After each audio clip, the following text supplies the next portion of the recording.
Hi, good morning and welcome to Vanessa Loves. Vanessa loves how nature reminds me what I need to do for myself, my physical well-being, my emotional well-being. I was walking around the garden a couple of days ago, and as you can see, it's really very dry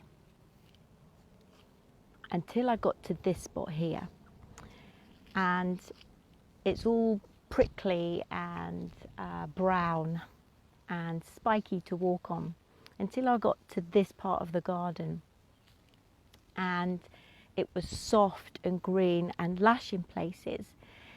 And I thought to myself, how come when this part of the garden is all part of the same garden, how come there are certain parts that are green and lush and lovely and still thriving, but the majority of it is all brown and crispy and dying away?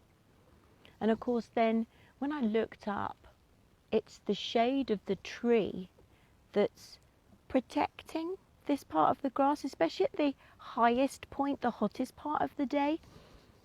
And it got me thinking, how many of us do not use the shady part of our lives, the shady part of our persona, the shady part of who we are? Where do we not use that to enhance who we are and actually nurture who we are? I think too many of us, and I speak from my own self here, I was a very one-sided person. I was somebody who put a very shiny, lovely veneer on the whole part of my life because I didn't want you to know that there were parts of me that I didn't like. So by me putting a shiny veneer on my life and everything is okay and isn't it lovely and we can look a certain way, there is nothing wrong in being and doing that, but there is if you're using it to cover up the parts of you that you don't like, that you deny, that you suppress, repress.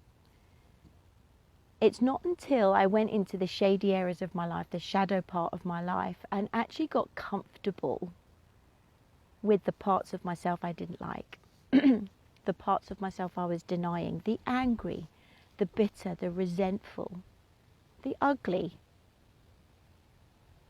parts of me that I worked so hard at trying to hide from the world and, more importantly, myself, that I became a very one-sided person.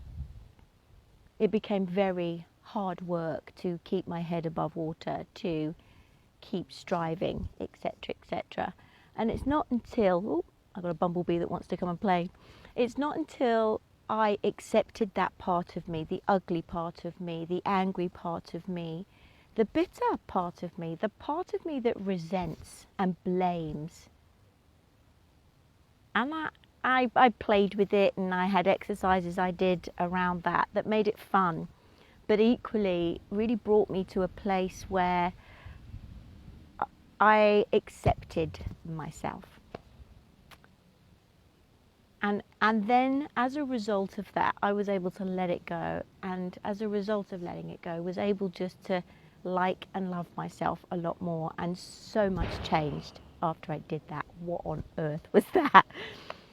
So as I walked onto these soft, lush parts of the grass that really the whole garden is missing, it really made me wonder and think the necessity of recognizing for going into the shade, into that still part of us. I personally believe when we can marry the two together, that's when I believe we will feel perfect, whole and complete, because we are already.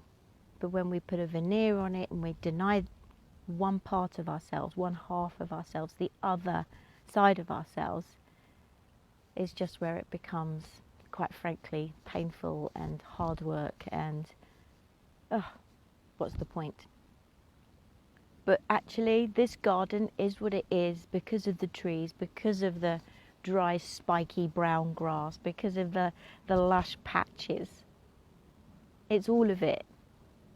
I just wanted to share that. I hope it resonates with you. And as ever, any thoughts, questions, comments, please let me know.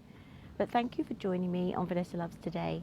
And where can you allow nature to remind you of how perfect, whole and complete you truly are? God bless. Catch you next time. Bye bye.